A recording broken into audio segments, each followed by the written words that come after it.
자, 우리 다 같이 마태복음 28장 오늘 본문 말씀 다 같이 한번 봉독하시겠습니다. 예수께서 나와 말씀하여 이르시되 하늘의 땅에 모든 권세를 내게 주셨으니 그러므로 너희는 가서 모든 민족을 제자로 삼아 아버지와 아들과 성령의 이름으로 세례를 베풀고 내가 너희에게 분부한 모든 것을 가르쳐 지키게 하라. 볼지어다 내가 세상 끝날까지 너희와 항상 함께 있으리라 하시니라. 저는 정말 이 본문을 정말 제 삶에, 물론 성경 말씀이 이제 굉장히 많이 있지만 얼마나 도전을 주고 그리고 얼마나 이 말씀이 저의 길을 붙잡고 가는지. 왜냐하면 우리가 예수님께서 나와 말씀하실 때 예수님이 재림하 이렇게 승천하시기 전에 유언적인 말씀으로 주신 거예요. 하늘과 땅의 모든 권세를 내게 주셨으니, 이것을 전제를 걸었어요. 그 권세를 갖고 있으신 분이 어떻게 해요? 세상 끝날까지 너희와 함께 하겠다라고 말씀하셨으니 이런 조건이 어디 있습니까? 하늘과 땅의 모든 권세를 갖고 계신 예수님께서, 그 예수님께서 세상 끝날까지 너희와 함께 하겠다 하셨으니 우리가 뭘 못하겠습니까? 무엇을 못 행하겠습니까? 무엇을 못 이루겠습니까? 그래서 너희는 가서 모든 민족을 제자로 삼아 아버지와 아들과 성령의 이름으로 세례를 베풀고 내가 너희에게 분부한 모든 것을 가르쳐 지키는 사람이 되라고 말씀하셨습니다. 오늘 이 말씀을 좀 배경으로 이 말씀을 가지고 여러분에게 좀 신앙 간증처럼 제가 좀 얘기를 나눴으면 좋겠습니다. 참 여러분, 제가 이 말씀을 이제 기억하고 계십시오. 제가 올해 참 감사드린 건 젊음의 교회 여러분들을 만났다는 것이고, 그리고 어떻게 저는 한 번도 여러분을 만날 거라고, 제가 이제 67세예요. 오, 감사합니다. 주님의 은혜입니다. 그래서 이제 내년에 68세가 돼요. 그런데 이렇게 보면서 제가 여러분을 만나리라고는 한 번도 상상도 생각도 해본 적이 없어요. 그런데 하나님의 때에 하나님께서 이렇게 만나게 하셨으니 진심으로 감사드립니다. 여러분, 지난 한 해 어떠셨습니까? 2024년에 아까 우리 찬양 인도하시던 분이, 제가 지나 보니까 그때 제가 뭐 이랬고 저랬고 그래서 자기가 너무 뭐 연약했고 미약했던 거 이런 거 말씀하면서, 그러나 새로운 피조물이 될 것에 대한 감사를 가지고 하나님 앞에 찬양을 올리는 걸 보면서 너무 감동받았어요. 맞아요. 2024년 우리 바꿀 수 없어요. 과거는 변화도 시킬 수 없습니다. 그러나 우리가 할 수 있는 것은 그것을 가지고 재해석할 수 있는 힘이 있다는 거예요. 여러분, 삶에서 상처받을 수 있어요. 아픔 있죠. 어떤 실망과 절망 가운데 있을 수 있어요. 괜찮습니다. 재해석하십시오. 감사함으로 받으면 버릴 것이 없다 하셨으니 하나님이 그것을 가지고 내 새로운 원동력으로 만드실 것입니다. 나를 다시 세우실 것입니다. 하며 여러분은 바꾸고 변화시킬 수는 없지만 재해석은 할 수 있습니다. 그래서 여러분, 이제 2024년도에 하나님을 사랑하는 자, 그 뜻대로 부르심을 받은 여러분은 그것조차도 여러분이 합력해 선을 이룰 수 있는 사람이 되는 그런 영향력을 가진 사람이라는 걸 믿으시기 바랍니다. 그리고 하나님의 성품을 믿으십시오. 악을 들어 선으로 사용하시는 하나님, 화를 변하여 복으로 만드시는 그 하나님이 내 하나님이고 세상 끝날까지 함께 계신다는 것 여러분 믿으십니까? 그러면 여러분의 2025년은 보장이 되고 보증이 될 것입니다. 우리 그런 전제하에 제가 제 인생 여정을 하나님께서 어떻게 이끌어 오셨나 한번 간증을 좀 드릴게요. 저는 사실은 이제 4대째 내려오는 모태교인이에요. 그러니까 저희 아들은 5대째죠. 그래서 저는 사실 교회를 떠나서 살아본 적은 없어요. 그런데 하나님하고 굉장히 씨름을 많이 했던 건 뭐냐면, 하나님이 내 아버지인데 나는 하나님이 한 번도 없다고 정말 생각조차도 안 했는데, 그 아버지가 나를 내가 원하는 거를 별로 주시지 않고 내가 믿는 바대로 베풀어 주지 않고, 전 그거에 대한 하나님에 대한 아쉬움이 있었어요. 하나님이 아버지인데 왜 좋은 것만 주고 내가 원하는 거 주고 날 사랑하면 이것도 줘야 되는데 왜 이렇게 안 주시나, 그거에 대한 제가 굉장히 그거에 대한 어떤 하나님이 왜 나를 별로 이렇게 공급을 안 해주시지? 라는 그런 갈등은 제가 있었어요. 사실 그것 때문에 제가 하나님 앞에 몸부림치면서 많이 기도를 했죠. 그리고 여러분, 저는 여러분도 아시다시피 전 트리님 여성병원에, 거기는 여성병원이기 때문에 사실은 여자 목사가 있어야 돼요. 남자들이 덥석 수술실에 들어가서 하고 있는데 가실 수 없는 거고, 그래서 정말 특화된, 그래서 여자 목사가 할 수 있는 아주 독특한 곳에 제가 하나님이 저를 찔러 넣어 주셨어요.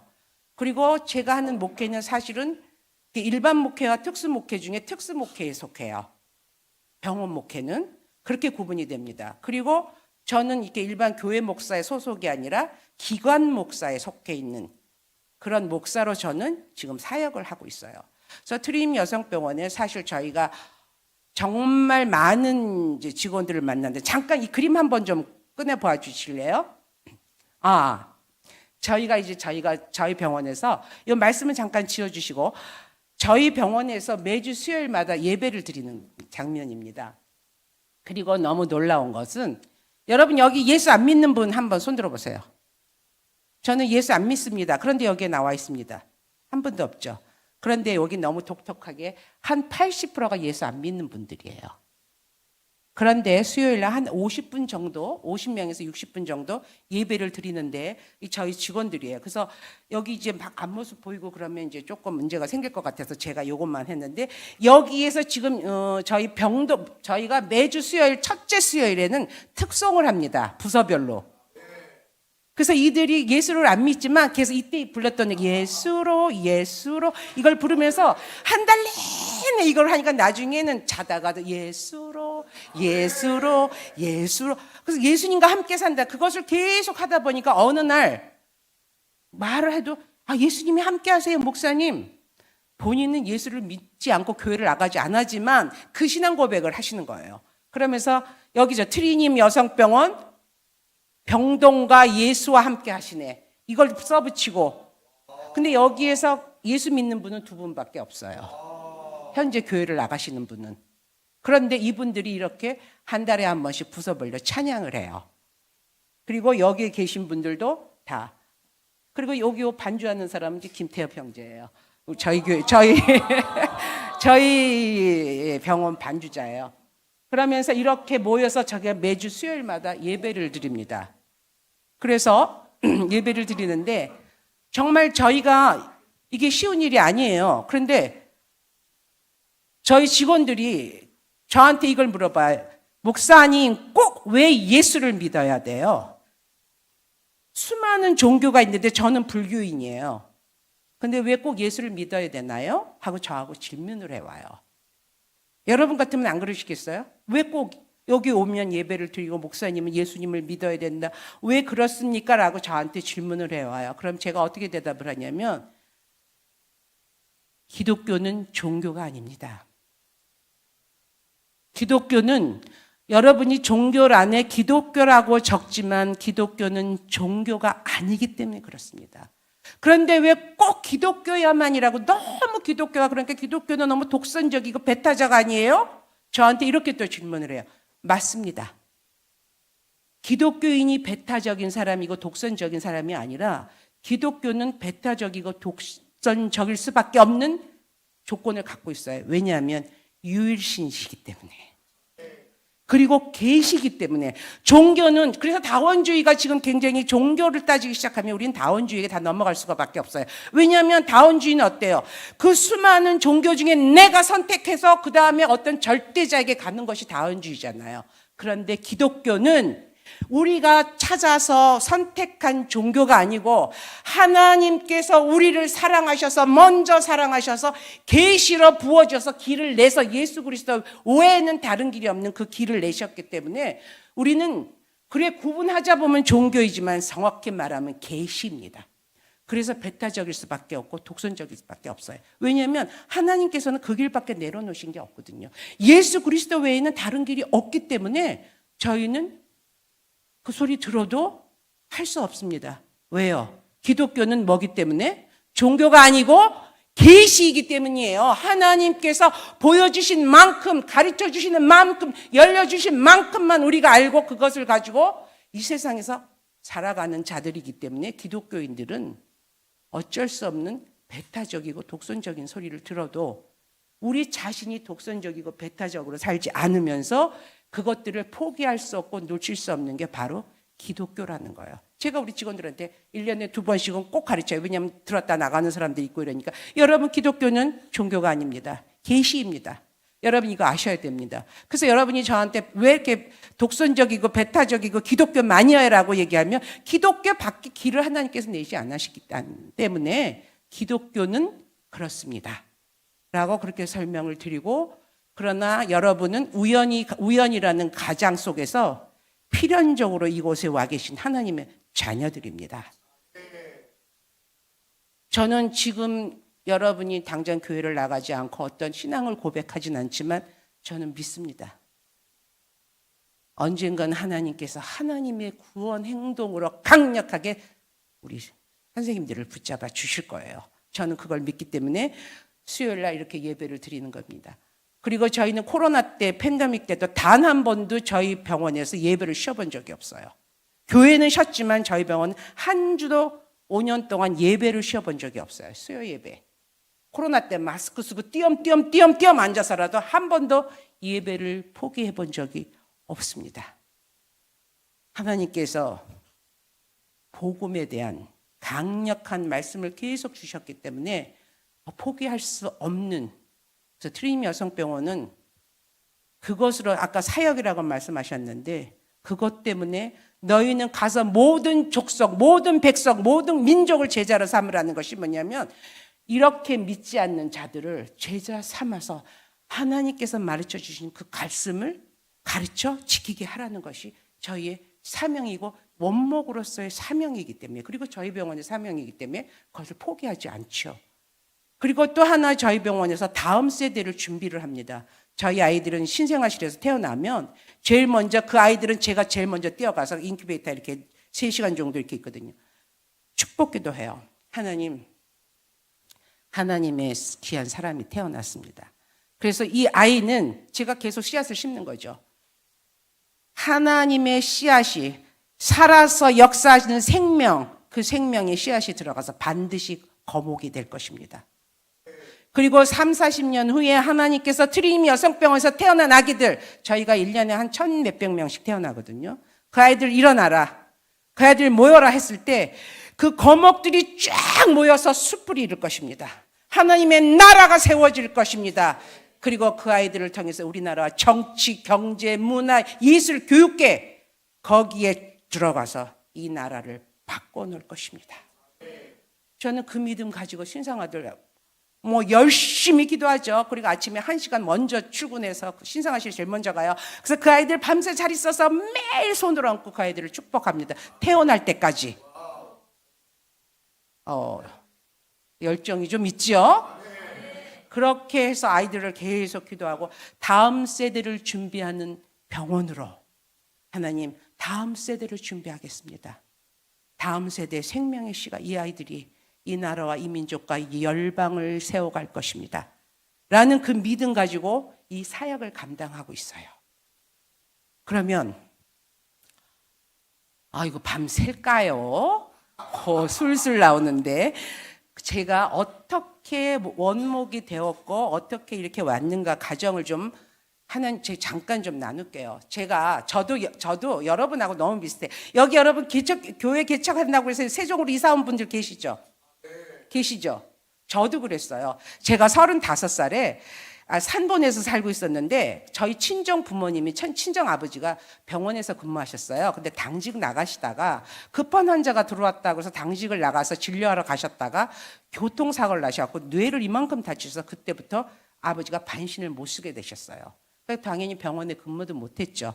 그래서 어머니가 제가 이제 결혼하고서 이제 시댁에서 살다가 이제 나와서 저희 어머니가 아버지를 혼자서 감당하실 수가 없어서 제가 친정 부모님을 모시고 살게 되었어요. 그래서 친정 부모님과 함께 남편과 아들과 저와 이렇게 셋이서 5 식구가 살고 있었는데 저도 개척교회에 대한 하나님이 그 마음을 주시면서 어느 목사님을 만나게 되었는데 그제 부부가 목사님이셨어요. 저는 통합측 장로교 목사니까. 그 부분이 개척교회를 하는데 저하고 개척교회를 같이 하자고 하시더라고요. 그러면 제가 어떻게 해요? 산본에서 인천까지 이사를 가야 돼요. 근데 제가 혼자서 내 식구만 가는 게 아니라 저희 친정 부모님, 그리고 반신을 못 쓰시는 아버지, 그 몸이 불편하신 친정 아버지까지 모시고 가야 되니까 이게 보통 일이 아니죠. 그래서 기도했어요. 하나님 정말 원하십니까? 하나님, 제가 그 첫 기회를 같이 하면서 섬기기를 원하십니까? 그렇다면 저는 믿음이 없으니 기드온처럼 사인을 주세요. 그리고 하나님께 기도했어요. 그리고 저희 남편에게 그 수인산업도로 이제 안 3번에서 이렇게 인천까지 가려면 수인산업도로를 가야 되는데 그 길은 굉장히 그 공장지대를 지나가기 때문에 남동공단까지 공장 지나가기 때문에 트럭이 많이 지나가고 굉장히 위험한 길이에요. 그래서 거기는 좀 우리 이제 기피하는 길이거든요. 근데 우리는 수인산업도로를 가야 돼요. 그런데 저희 남편한테 선포했어요. 여보, 만약에 수인산업도로를 가서 여기서 시작해서 인천까지 가면서 한 번도 빨간 신호등이 걸리지 않고 계속 초록불만 켜지면 우린 인천으로 이사 가는 거야. 할렐루야! 그랬더니 저희 남편이 그럴 리가 없어! 그러더라고요. 그래도 가는 거야. 그래서 저희 남편하고 저희 친정 어머니는 또 나도 같이 가볼래 하고서 어머니 모시고 아버님 보고 잠깐 계십시오. 아버님 3시간만 혼자 잘 계십시오 하고 아버님한테 하고 친정 어머니하고 남편하고 저하고 이제 저희 아들이 어렸으니까 그때 저희 아들이 5살 때거든요. 데리고 이제 가는데 정말 놀라운 사건이 일어났어요. 한 번도 신호등에 걸렸을까요? 안 걸렸어요. 그리고 직진해서 인천까지 도착하니까 우리 남편이 그럴 리가 없어 그러다가 저희 남편이 그거를 보고 이거 할 수 없네. 그래서 저희가 인천으로 이사 가게 되었고 개척교회를 섬기게 되었고 거기에서 정말 목사님하고 지하교회에서 눈물 뿌리며 저희는 비가 오면 공포예요. 비가 셀까 봐. 양수교 들고 가서 비 걷어내가며 그리고 또 토요일마다 주일날 저희 전 교인들이 식사하니까 매주 가서 겉절이 담그고 밥 담그고 해서 그걸 하면서 그 교회를 섬기고 있었어요. 그런데 어느 날 저를 카나다에서 오신 선교사님을 제가 만났어요. 그래서 교회도 잘 섬기고 저희 부모님도 같이 이제 교회를 다니시면서 그렇게 지내고 있었는데 그 선교사님이 저를 딱 보더니 그때 제 나이가 38이었네요. 여러분 여기 38, 우리 아들 나이예요. 38이 됐는데 그때 선교사님을 제가 이렇게 만나서 이제 얘기를 하는데 저보고 자매님 그러시더니 하나님께서 영적인 거정으로 쓰시기 위해서 훈련을 하시겠습니다. 그러는 거예요. 영적인 거정으로 쓰기 위해서 훈련을 하신다? 그래서 제가 선교사님한테 거절했어요. 아니, no. 저 영적 거정 안 되고 싶어요. 그리고 훈련 지금이면 좋게요. 여러분 제가 이렇게 제가 이제 가끔 농담을 하는데 제가 사별과 이혼 빼놓고는 다 겪어봤습니다라고 가끔 웃으면서 그런 얘기를 하는데 정말 제가 이제 좀 이렇게 하나님께서 이제 그 서운했던 게 하나님이 저를 참 많이 돌리셨어요. 그런 과정들을 겪어왔었기 때문에 또 훈련이라고요? 나 영적 거정 안 되고 싶어요. 그런데 제가 되고 싶은 거는 평범하게 편안하게 살고 싶습니다. 무엇이 되고 싶지 않습니다. 이미 좋게요 라고 그가 거절을 했어요. 그리고 나서 그런데 자매님 꼭 기억하십시오. 그거는 한 저주도 아니고 사단이 나를 시험하는 것도 아니고 하나님께서 세우기 위함이니 그것을 기도로 준비하십시오 라고 말씀하셨어요. 근데 저는 그게 너무 또 서운했어. 안 돼. 그랬는데 정말 하나님이 훈련 가운데 넣기 시작을 하는데 아시죠? 저희 부모님을 제가 모시고 살았으니까 재정적으로 어떻게 해야 돼요? 좀 넉넉해야 되잖아요. 그런데 저희 남편이 하던 사업이 갑자기 기울어지기 시작하더니 정말 두루마리 휴지도 살 수 없을 만큼 물질적인 곤란이 오기 시작한 거예요. 어머, 이게 웬일이야? 그리고 저는 또 배운 게 그것밖에 없으니 기도하기 시작했죠. 하나님 이건 아닙니다. 하나님 이건 아닙니다. 그리고 하나님 앞에 계속 기도를 하고 그 물질이 어려운 것 그리고 부모님을 모시고 살면서 했던 지나가던 그런 일들을 이제 이 과정들은 제가 짧게 하고 지나갈게요. 벌써 30분이 10시 4분이 되었는데 몇 시까지 해야 되나요? 11시까지 해요? 네. 그러면 편안히 하겠습니다. 그리고 그러면서 재정에 어려움이 오기 시작을 하니까 저희 부모님한테도 제가 좀 드려야 되고 그러는데 그게 어렵기 시작하니까 부모님한테도 너무 죄송하고 그리고 그것 때문에 내가 너무 마음이 무너지고 그래서 제가 철야를 하기 시작했어요. 그런데 생활은 더 어려워지고 그것 때문에 부모님하고선도 여러 가지로 부모님이 이제 이렇게 하고 이렇게 제가 면목이 없으니까 자꾸 피하게 되고 같은 집에 살면서도 옛날보다 대화를 많이 안 하게 되고 그러니까 가정이 뭔가 좀 이렇게 긴장이 감도는 가정이 되었어요. 그러면서 저희 남편도 뭐 힘드니까 사업하다가 저희 남편이 이제 목재 사업을 했었는데 뭐 IMF가 오고 문제가 생기니까 이제 다 망하면서 저희도 굉장히 곤란한 지경이 들어가 정말 그런 지경이 들어갔어요. 그런데 그 과정 속에서 제가 제일 힘들었던 훈련이 저희 아들이에요. 어느 날 저희 아들이 초등학교 5학년 때 갑자기 피오줌을 싸면서 쓰러져 버린 거예요.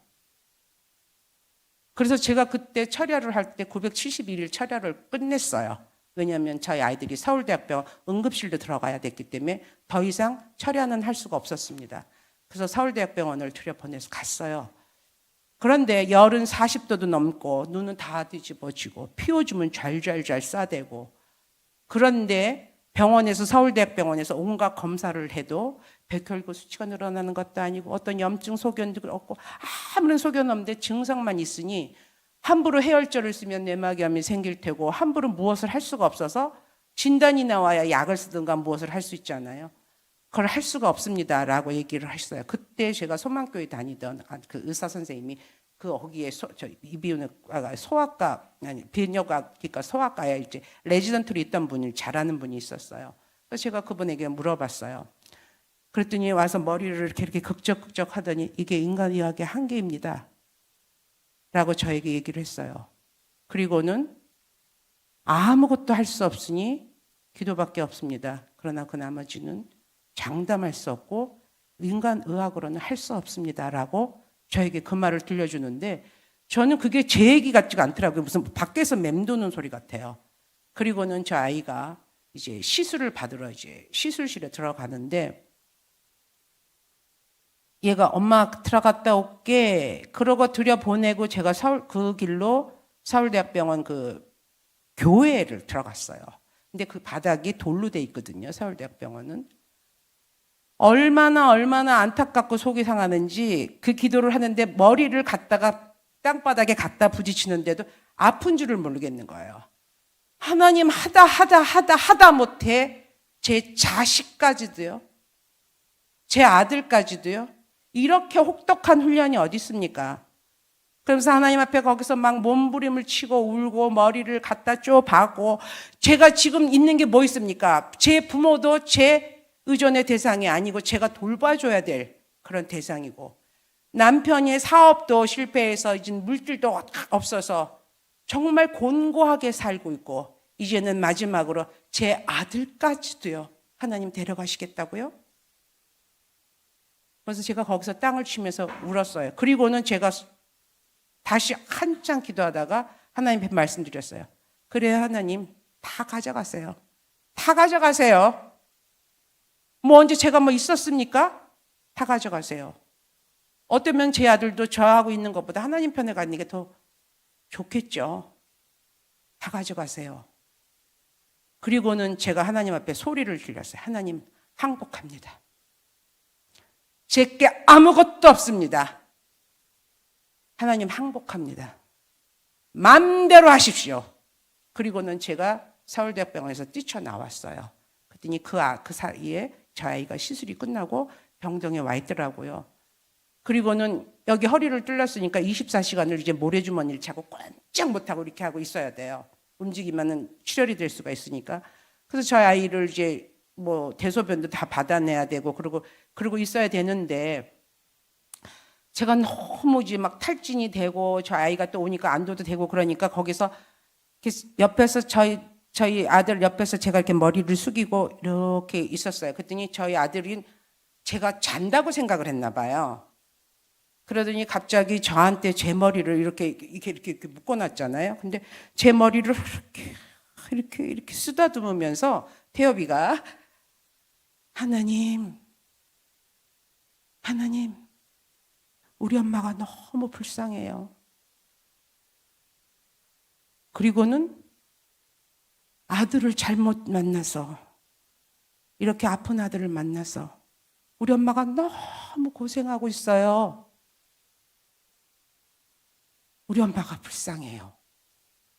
이렇게 제 머리를 쓰다듬으면 저희가 그렇게 얘기하는데, 제가 그때 제 아이 앞에서는 울 수가 없어서 꾹꾹 참고 있다가 뛰쳐나갔어요. 하나님, 살려주세요. 살려주세요. 마지막 부탁이니 살려주세요. 그리고는 하나님 앞에 호소하고, 그리고 제가 하나님 앞에 그때 말씀드려요. 하나님, 훈련 받겠습니다. 훈련 받아들이겠습니다. 편안하게 사는 것 포기하겠습니다. 그리고 하나님 앞에 제가 그것들을 올려드리고, 그리고 저희 아이가 이제 정말 병원에서 아무것도 한 게 없어요. 그냥 링걸만 맞다가 갑자기 피가 뚝 끊치더니 일주일 후에 자, 퇴원하십시오. 그래서 퇴원했어요. 그리고 2년 동안 계속 추적은 했죠. 혹시 어떤 일이 있을지 몰라서. 그래서 추적하고 100% 99.999 완치가 되었습니다. 할렐루야! 하고 딱 된 후에 2년 후에 제가 하나님 그러면 이제 훈련을 받겠습니다. 그리고 제가 예수전도단의 예수제자훈련학교에 입학을 하게 됐어요. 그런데 그 입학을 하게 돼서 거기에서부터 하나님께서 훈련하시는 방법이 변하고 바꿔가면서 저를 다듬어 가시더라고요. 어떻게 훈련을 하시기 시작, 그 제자훈련학교에 들어가서 사실은 그때도 물질이 어렵적이 그렇게 풀어지진 않았어요. 그리고 저희 아이는 뭐 아프니까 저희는 태엽이보가 보고 공부해라라고 얘기를 못 해봤어요. 자라. 쉬어라. 그리고 철분제를 먹이면서 눈가가 조금 이렇게 항상 다크서클 보듯이 눈가가 이렇게 약간 보라색이나 연두색이 이렇게 노란색이 보이면 너 큰일 났어. 무조건 자야 돼. 쉬어야 돼. 그래서 태엽이는 어렸을 때 체육 시간에 체육 안 했어요. 그것을 건강히 따라갈 수가 없으니까. 그래서 그렇게 하면서 2년을 그렇게 했는데 완치가 됐다라니 이제는 하나님 앞에 제가 훈련에 가겠습니다. 그리고 헌신하겠습니다. 라고 결정하고 예수전도단에 들어갔어요. 그런데 예수전도단에 들어가서 하나님께서 새롭게 일을 하기 시작하는데 거기서 제가 받은 훈련 가운데 받은 그 복이 있어요. 어떤 복이냐면 첫 번째, 만남의 복을 하나님이 주셨어요.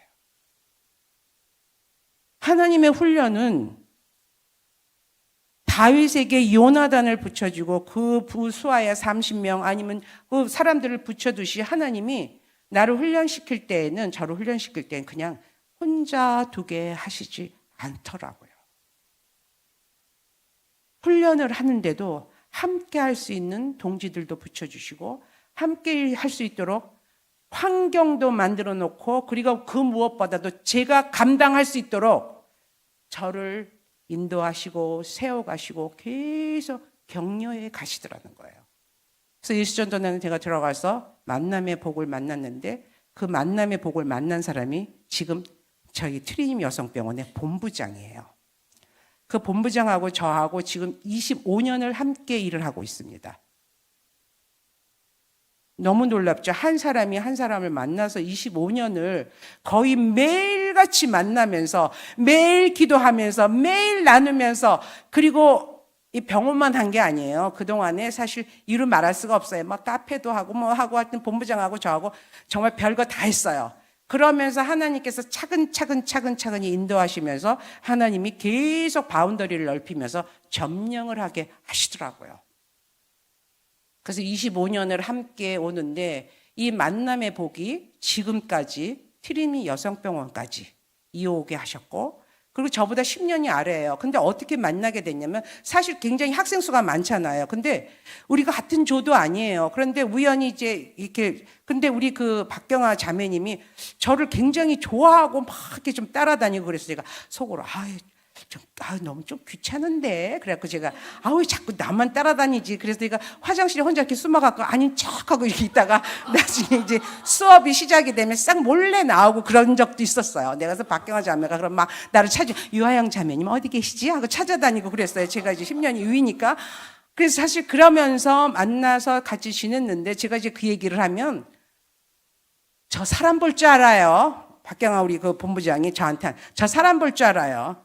제가 짝 찍었잖아요. 목사님 그때부터 범상치 않았다고요. 그러면서 저한테 막 그런 얘기를 하면서 농담하면서 이제 같이 지나왔단 말이에요. 그러고 나서 그 자매님하고 계속 지금까지 하나님의 만남의 축복을 가지고 이렇게 트리니 여성병원을 통해서 하나님의 하실 일들, 복음들, 저렇게 아무것도 예수님을 모르는 사람들, 왜 예수 그리스도 기독교는 독선적이고 배타적이고 예수여야만 되냐고 질문하고 나는 불교 신자예라고 저한테 와서 질문하고 정하던 그분들이 지금은 예수로 하면서 찬양하고 그리고 이제는 그런 말이 다 없어졌어요. 그리고 어느 날 목사님 자꾸 그냥 예수로 예수님밖에 어렵고 힘들 때 예수님밖에 없어라는 게 계속. 그래서 어느 날 이분들이 기도하기 시작했고 이분들이 교회 나가기 시작했어요. 그리고 목사님 어떤 성경을 사서 읽으면 좋을까요? 제가 이제 개정교육이 우리가 하니까 그래서 많은 분들이 신앙을 갖기 시작했고 교회 나가기 시작했고 또 그리고 이제 저희 병원이 이번에 송년회를 할 때 우리 거기 그 빌려줬던 분이 교회에서 왔는 줄 알았다요. 저희가 부르는 게 전부 찬양하고 기도하고 게임도 그렇고 그래서 교회 단체 어떤 일반 병원이 어서 온 게 아니라 교회 단체가 와서 송년회를 하는 줄 알았다고. 저희 문화가 이렇게 바뀌어 버렸어요. 그건 만남의 복을 가지고 어떠한 사람을 만나서 어떤 방향으로 어떠한 목적으로 하나님의 나라를 위해서 어떻게 하는 사람들끼리 만남이 이것을 하나님이 극대화로 행하시고 일하시더라는 거죠. 그리고 하나님이 저에게 이 훈련을 통해서 주신 게 제 삶의 방향성을 하나님이 가르쳐 주셨어요. 저는 사실 목사가 될 것이라고는 상상도 해본 적이 없어요. 우리 목사님 사모님이 당회장 목사님 사모님이 목사 사모 가라 그래서 펄쩍 뛰면서 큰일 날 조시야지 사모님이 행복하세요? 사모님도 행복하지 않으면서 저한테 왜 그 길을 원하세요? 그러면서 제가 도망을 갔던 사람이거든요. 그런데 어느 날 제가 목사가 된 큰 계기가 된 것은 저희 시아버님이 제가 저번에 이제 목사님한테도 말씀드렸는데 저희 시아버님이 보통 강하신 분이 아니에요. 자수성가라고 거의 이제 파쇼예요. 그냥 본인이 길이야. 나를 통하지 않으면. 근데 저희 시아버님이 제가 결혼을 할 때 저는 사실 몰랐는데 제사, 고사, 토종 비결 하여튼 신이라는 신은 아주 혼합주의의 다원주의예요. 신이라는 신을 다 모시고 사는 분이더라고요. 그래서 저희가 그 아버님을 위해서 어떻게 해요? 기도해야죠. 사랑은 하진 않지만 기도는 해야 돼요. 왜요? 내가 편하니까. 아버님이 기독교인이면 저를 좀 이해해주고 저하고 한편 먹을 수 있으니까 내가 편할 거잖아요. 그런데 어느 날 하나님께서 저한테 질문하셨어요. 네가 너희 시아버님의 영혼을 진심으로 사랑하니? 라고 저에게 물어보셨어요. 그래서 제가 너무 당당하게 그럼요? 두 번째 질문. 너희 시아버님이 어떠한 상황이어도 네가 그 영혼을 사랑하니? 라고 질문하셨어요. 자신이 없어요. 근데 갑자기 그럴 수가 있을까요? 근데 세 번째 질문하셨어요. 진정으로 너희 시아버님이 너의 유익이 상관없이 너의 편안과 상관없이 너의 그 어떠함과 상관없이 그 영혼을 사랑하고 있니? 라고 저한테 질문하셨어요. 아니요. 아닙니다. 저는 저를 위해서 시아버님을 위해서 기도했고 제가 편하려고 시아버님을 예수 믿게 하려고 그렇게 몸부림을 쳤고 제가 그래도 적어도 모태교인으로서 예수 믿는 그 사람이고 기도하는 사람이니까 시아버지를 정복해야 되겠다라는 그것 때문에 제가 그 영혼을 위해서 그 영혼을 위한답시고 그렇게 내중심적으로 기도하고 있었던 사람이라는 걸 하나님이 가르쳐 주셨어요. 그래서 제가 회개했죠. 그리고 정말 하나님 우리 아버님이 나에게 변해서 무엇을 해주든지 안 해주든지 따뜻해지든지 아니든지 그거와 상관없이 그 영혼을 구원해 주시옵소서. 그냥 그분만 구원시켜 주시옵소서 라고 기도하기 시작했어요. 그런데 어느 날 들려오는 소리가 있었어요. 큰일 났다. 시어머님이 너희 시아버지가 밤 1시만 되면 낫을 들고 온 동네를 돌아다니기 시작한다. 그리고는 누구야? 밤에 소리를 지르면서 우리 밭에 누가 와서 지금 우리 밭을 메고 새벽 1시에 밭을 메고 있는데 내 땅을 침범했다. 그러면서 나가서 밭에 가서 막 낫을 흔들면서 누구야? 왜 우리 밭에 와서 지금 밭을 메고 있는 거예요? 하면서 아버님이 그러고 돌아다니기 시작했고 또 들어오다가 우리 집 앞에 누구야?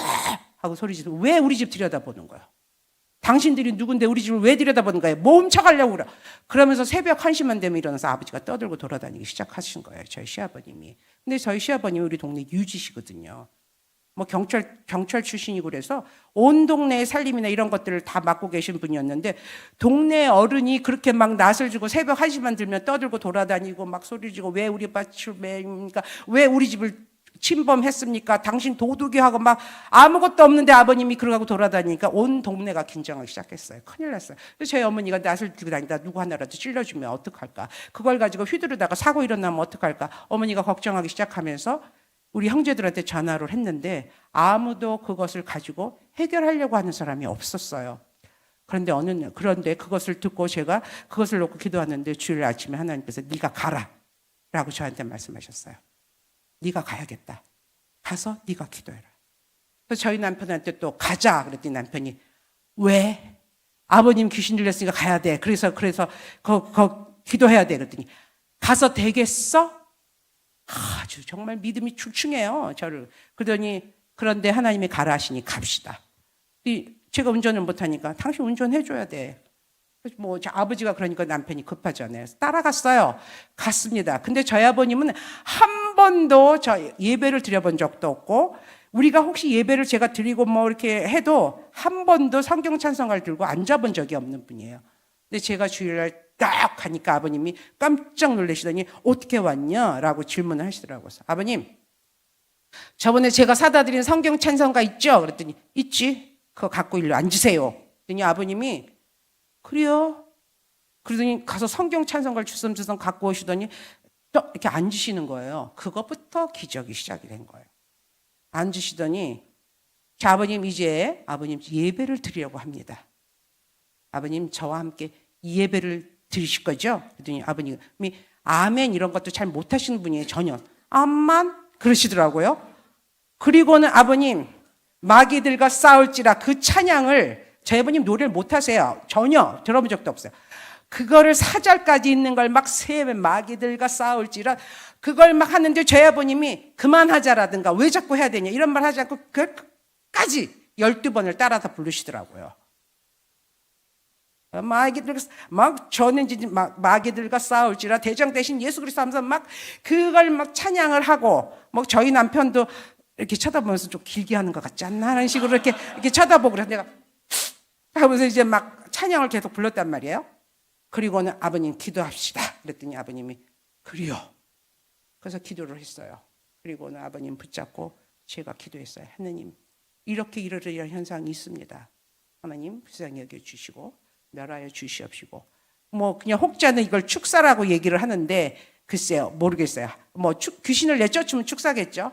그래서 저도 방언으로도 기도하고 아버님 붙잡고 막 정말 강력하게 간절하게 하나님 역사해 주십시오 하고 정말 기도를 했어요. 그랬더니 저희 아버님이 중간중간 출염을 넣는데 아멘이라고 아버님께서 하신 거죠. 아멘이라는 단어를 모르니까 중간에 막 멸하여 주시옵시고 막 귀신 떠나가게 하시면 암만 또 중간에 암만 그러면서 아버님이 계속 암만 하면서 계속 출염을 따라 하시더라고요. 아멘이죠. 저는 아멘으로 들렸어요. 그래 믿음대로 될지어다 암만 하면서 아버님이 계속 하니까 그리고 나서 기도가 막 어떻게 막 피땀 흘리고 기도를 했는데 다른 때 같으면 상상할 수 없는 벌써 아버님 뛰쳐갔겠죠. 지금 너 뭐 하는 것이요? 이러면서 뛰쳐나가실 텐데 기도를 다 받으셨어요. 그리고 끝났습니다. 그랬더니 이제 아버님이 저한테 그러시더라고요. 태엽이 오매야 난 네가 이렇게 기도를 잘하는지 몰랐다. 아버님도 그렇게 좋으셨던 것 같아요. 그리고 자기 신이 어머니한테 들었을 거 아니에요. 밤마다 낯들고 돌아다닌다는 것을. 그러니까 아버님도 불안하셨던 거예요. 무서웠던 거예요. 내가 어떤 사고 칠지 모르니까. 그런데 누가 도와줄 사람도 없고 아무한테도 말할 수도 없고, 그런데 며느리가 뛰쳐내려와서 그냥 아버지 붙잡고 막 머리서부터 막 여기 잡았다가 막 다리 잡았다가 발가락까지 잡고 막 손을 쪼물락쪼물락 거리면서 막 하니까 아버님이 막 좋으셨나 봐요. 관심해주고 자기를 위해서. 그랬더니 이렇게 기도 잘하는지 몰랐다, 그 말씀하시더라고요. 그리고 저는 서울 올라왔어요. 그리고 나서 제가 어머니한테 그 다음날 전화를 했어요. 어머니 어적정이 어떻습니까? 야야, 아버님이 이젠 안 뛰어쳐나가신다. 아버님이 긴 밤새 잠을 너무 잘 주무셨다. 야, 놀랍다. 그러면서 그날 이후로 저희 아버님이 끊어졌어요. 귀신이 떠나갔어요. 낯들고 돌아다니고 누구하고 밤마다 그것들을 정말 그 사단의 노름에 끌려다니던 것이 끊어졌습니다. 그리고 일주일 후에 아버님이 저한테 전화 왔어요. 태업이 오매야, 태업이 오매야. 나 예수님 만났다. 어떻게 아버님이 예수님이란 단어도 다 쓰시네. 어떻게 만나셨어요? 아버님이 이거는 내가 너한테만 제일 먼저 말하는 거다. 그러면서 이렇게 길거리를 이렇게 지나가시는데 자전거를 타고 이렇게 가는데 이만한 웅덩이가 있는 줄 못 봤다는 거예요. 근데 그거를 자전거를 타고 이렇게 멈출 수도 없고 지나가자니 분명히 빠져서 아버님이 최소한 내가 다리는 부러지겠구나 이렇게 생각을 하신 거예요. 그러면서 자전거를 멈출 수가 없어서 하여튼 그렇게 가는데 갑자기 자전거를 누가 번쩍 들더니 이렇게 옮겨갖고 그 구덩이, 이만한 구덩이를 지나서 그 앞에 탁 내려주더라는 거예요. 근데 저희 아버님이 그때 봤대요. 예수님이 나를, 내 자전거를 들어서 옮겨주셨다라고 저에게 말씀하셨어요. 예수님이 날 살려주셨다.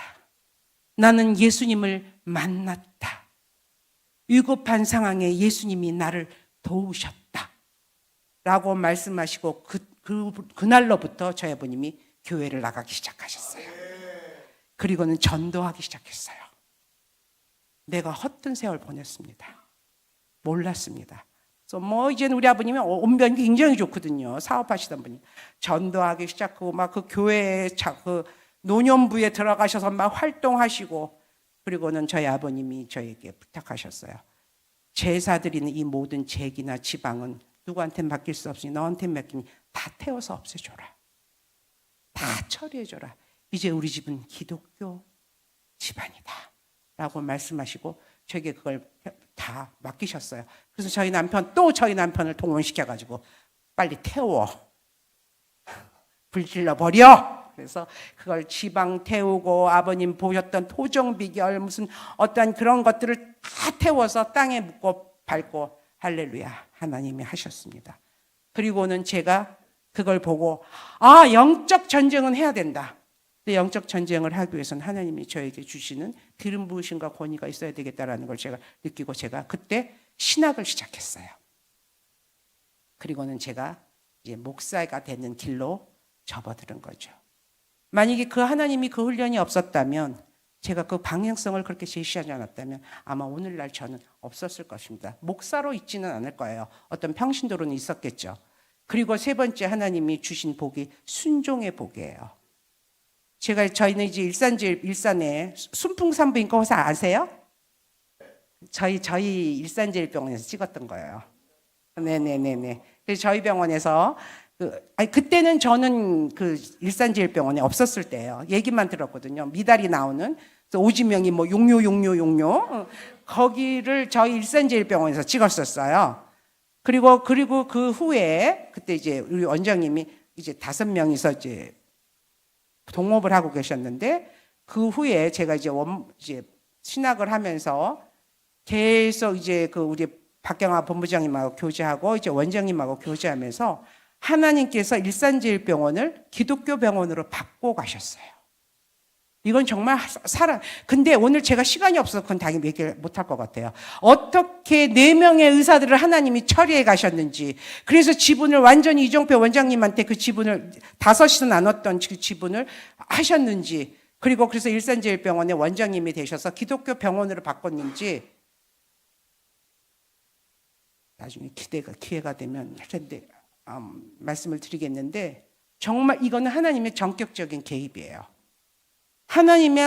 우리는 정말 굉장히 상식선을 뛰어넘는 초상식을 제가 그걸 하나 봤어요. 그리고 하나님께서 전격적으로 하나님이 하시고자 하시면 하나님은 일하시고 하나님은 행하신다는 거예요. 근데 그게 하나님의 타이밍에, 하나님의 방법으로, 그리고 하나님이 기도하는 사람을 통해서, 순종하는 사람을 통해서 일하신다는 거를 저희는 일산제일병원을 저희가 그것을 완전히 이종표 원장님 1인 체제로 가면서 기독교 병원을 바꾸는 것을 하나님께서 친히 목도하게 하시고, 하나님께서 그 일을 하기 위해서 얼마나 많은 것들을 예비하고 준비하셨는지 저희는 그때 체험했습니다. 그 얘기를 하다 보면 또 오늘 밤을 새야 될 것 같아서 하나님이 하셨다는 것까지만 말씀을 드리고, 그리고 저희가 그걸 이제 이종표 원장님이 이제 1인 오너가 되기 위해서 그래서 기독교 병원으로 기독교라고 선포합니다. 그래서 우리 병원은 이제는 어떻게 해요? 예배를 드리기 드립니다라고 막 하고 공포를 하고, 그전에는 사실은 산부인과에서 가장 큰 죄악이 뭡니까? 네? 낙태죠. 아이를 중절을 시키는 거잖아요. 근데 이종표 원장님이 아무리 기독교인이어도 나머지 4분이 기독교인이 아니기 때문에 그분이 받아갖고 중절을 시켜버리면 어쩔 수가 없는 거예요. 제가 몸부림쳤어요. 하나님, 우리는 살리는 병원이 돼야 되는, 죽이는 병원 될 수 없습니다. 죽이고 멸망하고 빼앗는 그 사단의 영이 떠나가고 살리고 생명을 주는 병원이 되게 해주십시오. 그거를 계속 기도를 했어요. 그랬더니 하나님이 그 기도를 들으셨어요. 그래서 살리고 생명을 주는 병원으로 저희 병원이 바뀌었어요. 이종표 원장님이 저희 병원은 이젠 더 이상 중절하지 않습니다. 죽이는 일 하지 않습니다. 살리는 일을 할 것입니다. 생명을 주는 것을 할 것입니다. 그래서 기독교 병원으로 바꾸면서 제일 먼저 시작했던 게 그것으로 시작을 한 거죠. 그래서 하나님께서 다시 역사하시고, 그리고 11월에 저희가 인수인계를 딱 했는데, 그날 인수인계를 하고 도장 딱 치고 이종표 원장님이 이제 완전한 오너가 되고 저희 일산제일병원이 기독교 병원이 된 그날, 하나님께서, 제가 하나님께 감사기도를 드리고 있는데 하나님께서 제 귀에다가 아주 세미한 음성으로 5년 안에 땅을 준비해라. 하나님 오늘 인수인계 했는데요. 오늘 처음으로 기독교 병원으로 오늘 도장 찍고 시작했는데요. 5년 안에 땅을 준비하라고요. 알겠습니다. 그리고 그 5년을 하고 하나님께서 어떻게 움직여 가실까 기도하고 준비를 했는데, 너희는 가서가 어디였냐면 세종의 오아서가 되었던 것입니다. 그리고 하나님, 저희는 정말 세종에 아무도 연고지가 없어요. 전 서울 출신이고 아무도 연고지가 없는데 그냥 전격적으로 세종으로 하나님이 저희 병원을 내리꽂으셨는데, 5년 안에 준비하라가, 저희가 11월 달에 인수인계 했잖아요. 11월에 폐업했습니다. 정말 딱 5년. 11월에 인수인계해서 기독교 병원으로 바꿨고 일산제일병원에서, 그리고 그 5년 후 11월에 저희가 폐업을 하고 세종으로 내려오게 되었어요. 그것이 지금 5년째 들어가고 있습니다. 근데 우리가 그것을 갖고서 순종하고 기도하고, 여기서 아무리 일산제일병원에서 우리가 19년 동안 잘 되고 그렇게 휘황찬란하고 거기에서 어떠한 획을 갖고 있었어도, 기득권을 갖고 있었어도 하나님께서 가라 하면 저희는 가야 되는 거예요. 그 순종이었어요. 여기에서 이미 얼마나 많이 깔아놨습니까? 수술이 너무 많아서 이거 수술 다 해낼 수 있어? 할 정도로 밤 9시, 10시까지 수술을 할 정도로 저희가 정말 미어 터질 정도로 그렇게 병원이 번창했을 때 하나님이 가라 하면 다 내려놓고 순종하고 가야 되는 거예요. 그래서 저희가 세종으로 왔어요.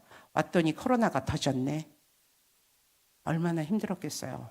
그런데 하나님께서 반드시 순종하고 하나님께서 하실 것이라는 믿음을 가지고 지금까지 지내왔는데 하나님께서 정말 하시더라고요.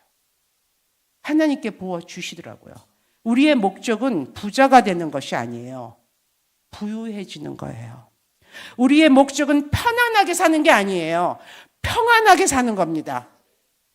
우리의 목적은 하나님이 가라 하면 가서 족속을 제자를 삼아서 아버지와 아들과 성령의 이름으로 주님께서 가르치신 것을 그냥 가르치는 것이 아니라 내 삶으로, 우리의 순종으로, 하나님 앞에 하나님에 대한 그 사랑으로 가르쳐 지켜주는 삶이 돼야 된다는 겁니다.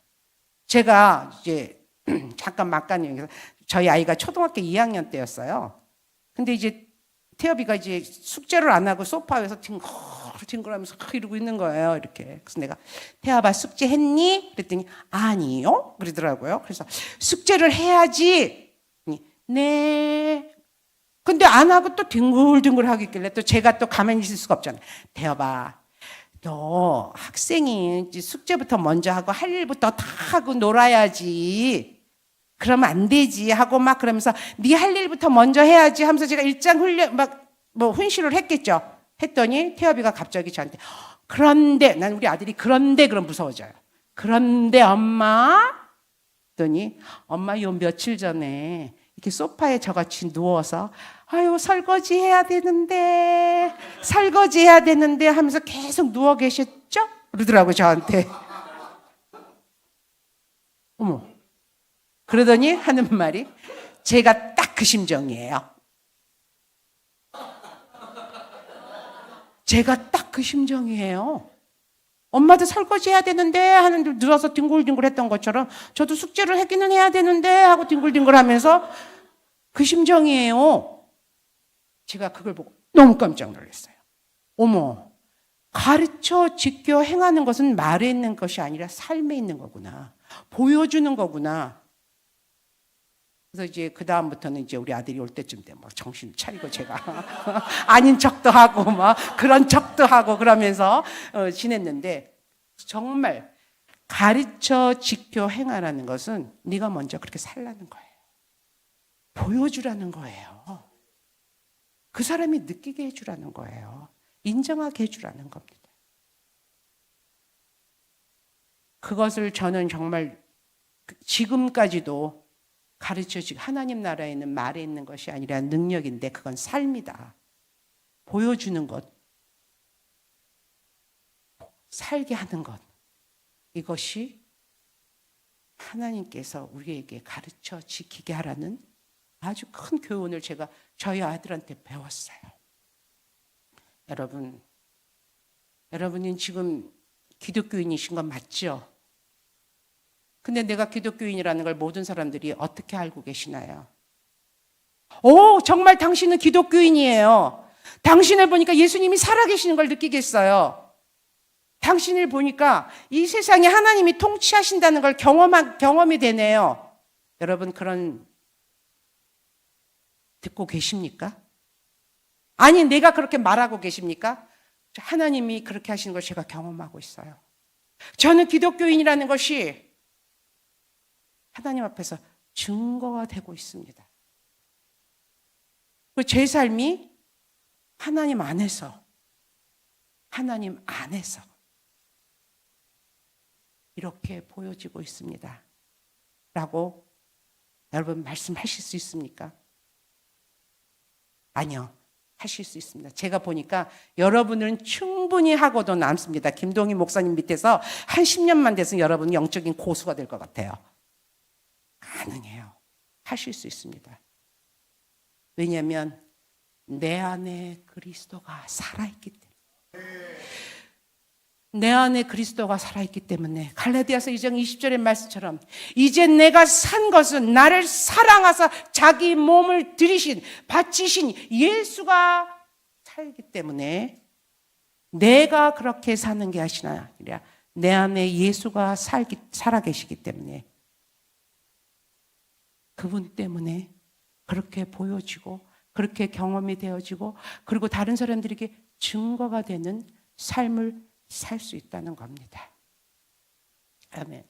그리고 제가 이렇게 하면서 이 순종의 복이 얼마나 하나님을 기쁘시게 하시는지, 이 순종하는 하나님은 순종하게, 어떻게 보면 정말 순종이 제사보다 낫다라고 말씀하셨던 것처럼 순종을 통해서 하나님은 일하신다는 것, 저는 정말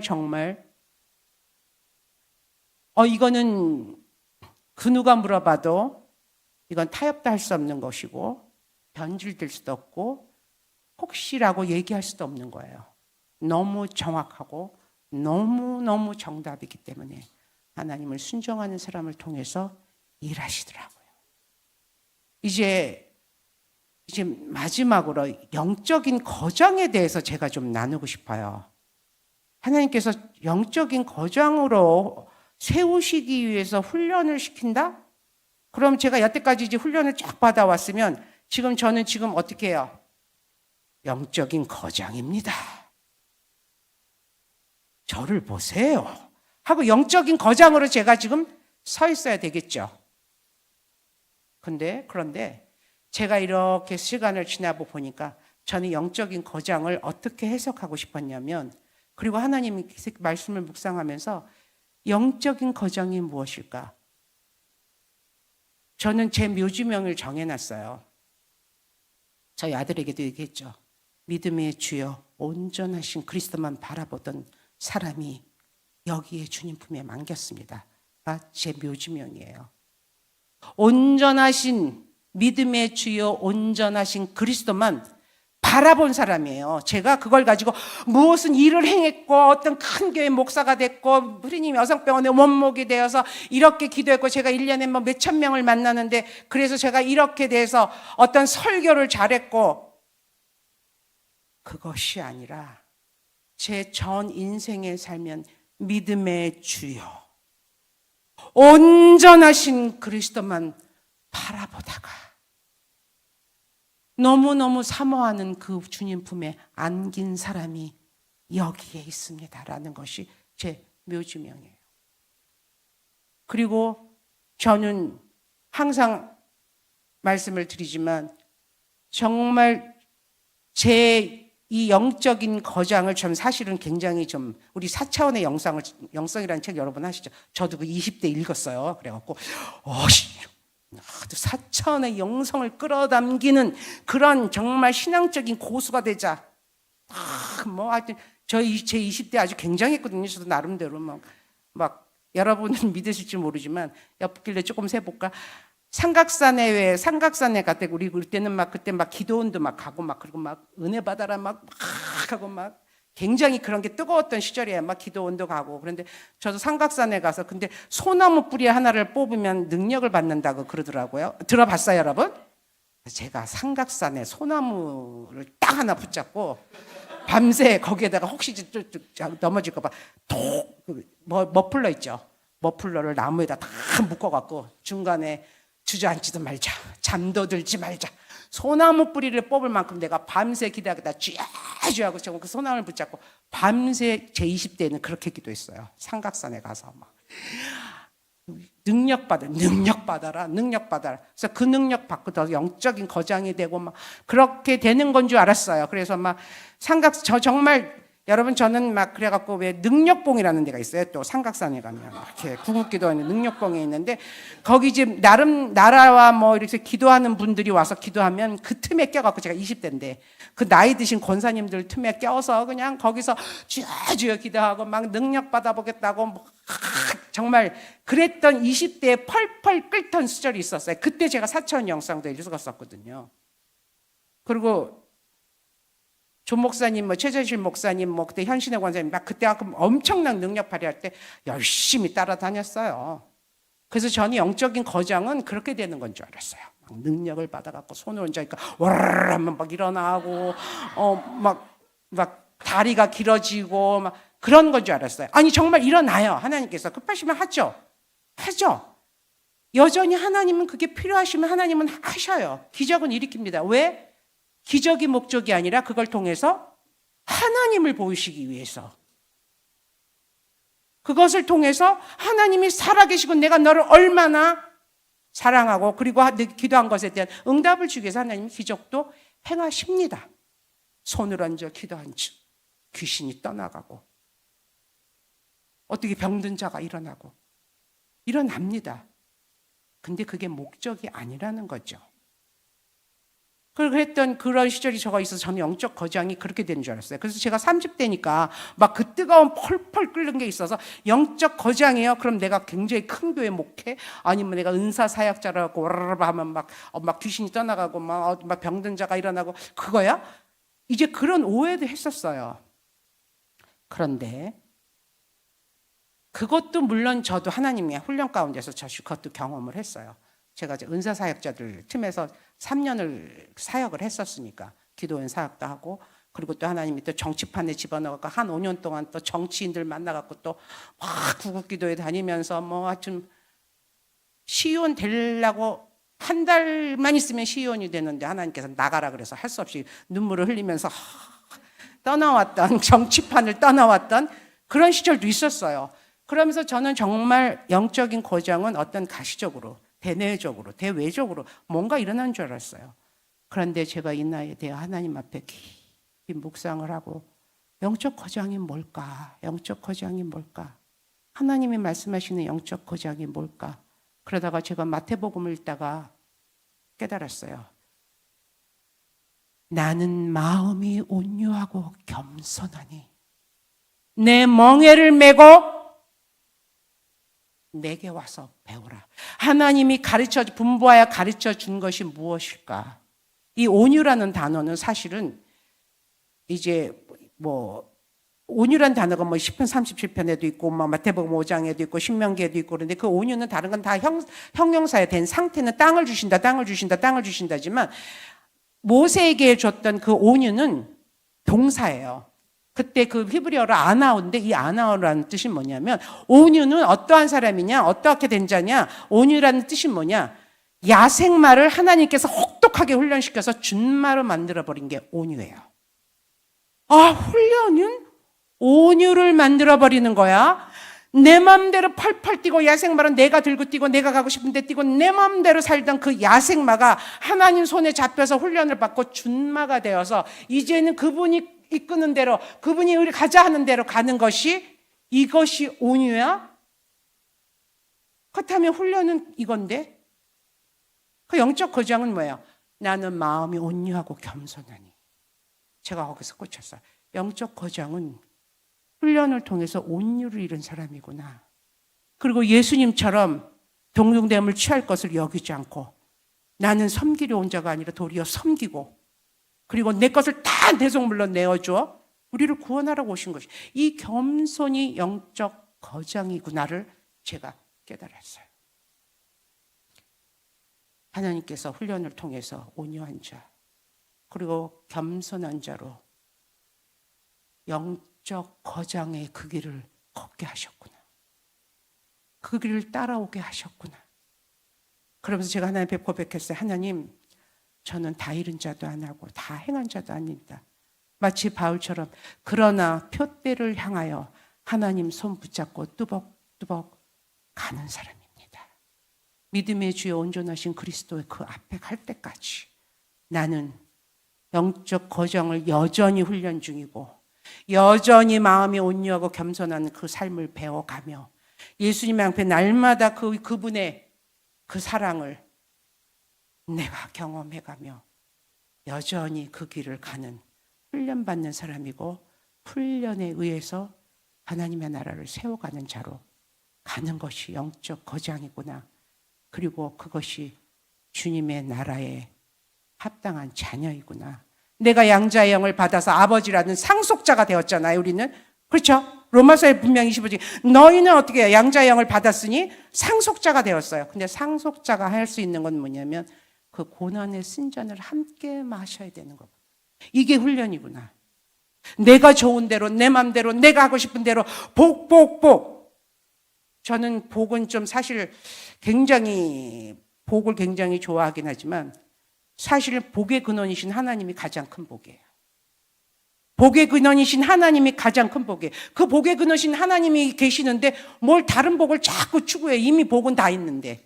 그냥 순종하고 하나님이 방향을 제시해주고 하나님께서 이끄시는 대로 가면 이미 우리는 복의 길로 가고 있고 복을 받은 자이고 그것이 우리의 삶에 하나님과 동행하는 여정을 밟는 사람이라는 거예요. 여러분, 대통령하고 이제 저도 옛날에 굉장히 높은 분하고 이렇게 같이 갔단 말이에요. 그랬더니 막 보좌관도 오고 막 경호원도 와서 막 지켜줬어요. 그래서 그분하고 같이 가니까 내가 어떻게 해요? 안전하잖아요. 지켜주는 사람이 있고. 뭐 보좌관이 와서 막 뭐 식당도 해주고 막 그래서 이래서 정치하나 보다. 그래서 막 이게 제가 좀 즐겼었는데 그런 분하고 같이 가면 어떻게 돼요? 내가 안전하죠? 어때요? 먹을 거 다 생기고 보장받죠? 맞아요. 예수님하고 같이 걸어가는 자, 함께하는 자는 안전해요. 복 다 받았어요. 일용할 양식 다 주셨어요. 함께 하시는 한경 하나 우리 주님이 다 어떻게 해요? 보좌관들이 다 정리 다 해놓더라고요. 갈 수 있도록. 경호원들이 다 해놓더라고요. 우리 주님이 함께 가면 그렇게 다 행하시고 이루시고 하는 거예요. 동행합시다.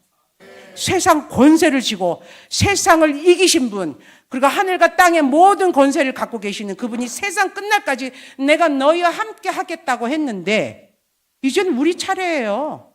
맞아요. 저도 주님과 함께 하겠습니다. 그렇게 가신다면 여러분은 어떻게 해요? 다 보장받은 거예요. 이미 다 받으신 것입니다. 이미 다 얻은 거죠. 우리 이제 그 길로 좀 가봅시다. 2025년도에게 여러분 제게 도전을 좀 드립니다. 여러분 제 삶을 좀 나누는 걸 들으니까 어때요? 제가 지금 11시에 끝나려고 굉장히 노력하고 있거든요. 저번에 목사님이 11시에서 11시 30분까지라 그랬는데 그러면 11시에 끝내야지. 그래서 지금 10시 50분이 되었어요. 여러분 어떻습니까? 제 인생 여정에 사실 제 인생 여정이 사실은 뭐 그렇게 특별한 건 없어요. 그러나 특별하다라고 말씀한 것은 한 번도 하나님을 포기한 적이 없어요. 그리고 믿음의 주 온전하신 그리스도만 바라보는 것에 대해서 제가 포기해 본 적은 없어요. 그리고 어렵고 힘들 때 기도로 승부하는 것에 대해서는 어릴 때부터 그걸 배워왔는지 기도로 승부를 가장 지름길은 기도예요. 기도예요. 그리고는 하나님이 저에게 주시는 말씀이 있으면 하나님 요건 좀 그런데요? 해보지 않았어요. 순종합니다. 하겠습니다. 해보겠습니다. 이해가 되지 않아도 왜냐하면 하나님을 우리가 어떻게 이해를 합니까? 이사야서 너희 생각과 우리 생각은 다르고 하나님은 너무 크셔서 우리가 이해할 수 있는 존재가 아니에요. 이해할 수 있으려 우리를 가르쳐 주시면 그만큼만 이해를 하는 거죠. 이해가 되지 않아도 하나님께서 가장 좋은 것을 갖고 계실 것이라는 그 믿음 하나로 순종했더니 하나님께서 오늘날 여러분들 앞에 이렇게 서게 해주셨습니다. 영광이죠. 이렇게 멋있는 사람, 이렇게 복된 사람 한 명도 졸지 않네요. 너무 감사하게. 얼마나 여러분 정말 육체적으로 피곤하신 분들이잖아요. 그 금요일에 이렇게 와서 한 분도 졸지 않고 초롱초롱하게 저를 이렇게 응시해 주시고 제 말에 경청해 주셨으니 이것이 얼마나 큰 복입니까? 얼마나 큰 감사입니까? 정말 이렇게 하나님 앞에 영적 거장이요. 제가 현재까지 앞으로는 그 영적 거장에 대해서 어떻게 결론을 내릴지는 몰라요.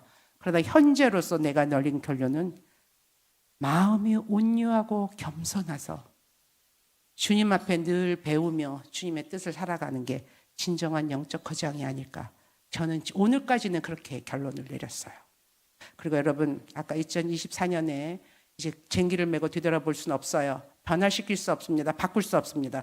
그러나 재해석을 하시고 나에게 상처 주었던 사람, 나에게 불편함을 주었던 사람, 아니 내가 불편함을 드렸던 사람들, 그분들하고 재해석하면서 해결해 갑시다.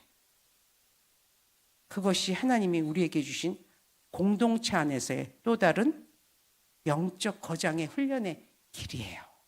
그리고 제가 굉장히 잘 쓰는 말이 있는데 여러분 인생 살면서 직장에 저도 여러분 또래에 이제 우리 선생님들이 많잖아요. 간호 선생님들.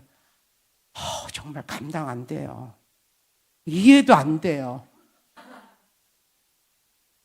그리고 어떨 때는 발등을 찍고 나가는 사람도 있고 뒤통수를 치고 나가는 사람도 있어요.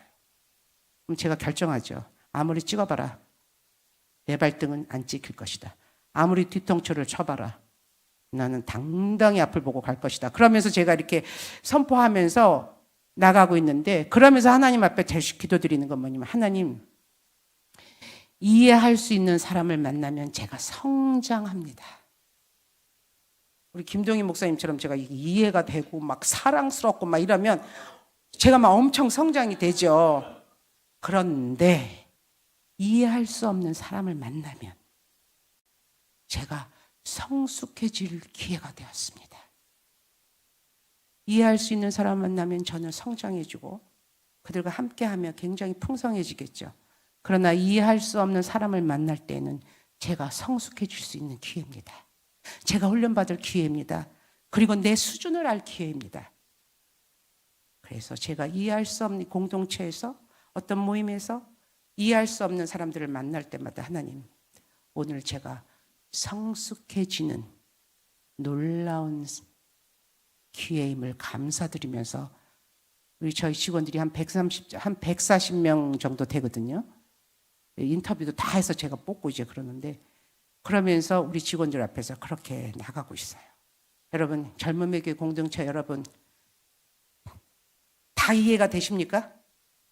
저번에 디스코 하면서 막 안정형은 주도형이 힘들고 안정형은 또 뭐 사고 저기가 힘들고 막 이런 얘기해서 이해가 안 되죠. 다 이해할 수 없습니다.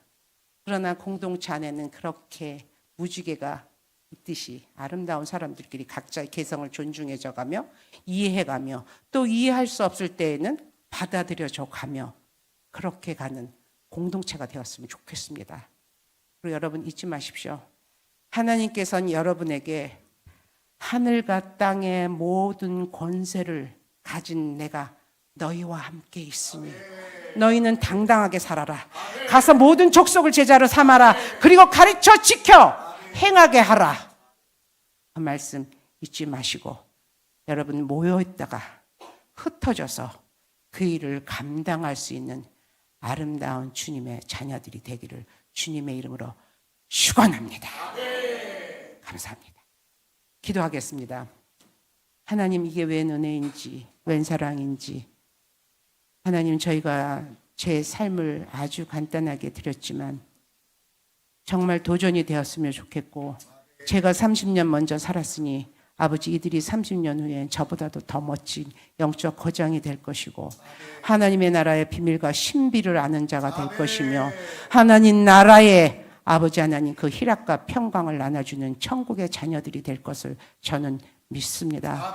오늘 통해서 이들이 하나님의 나라의 새 창조들이 되게 하여 주시옵시고, 새 걸작품이 되게 하시고, 새 명품이 되게 하여 주시옵시며, 아버지 세상을 제자로 삼고 살아갈 수 있는 아버지 주님의 진정한 아버지 제자들 되게 하여 주시옵소서.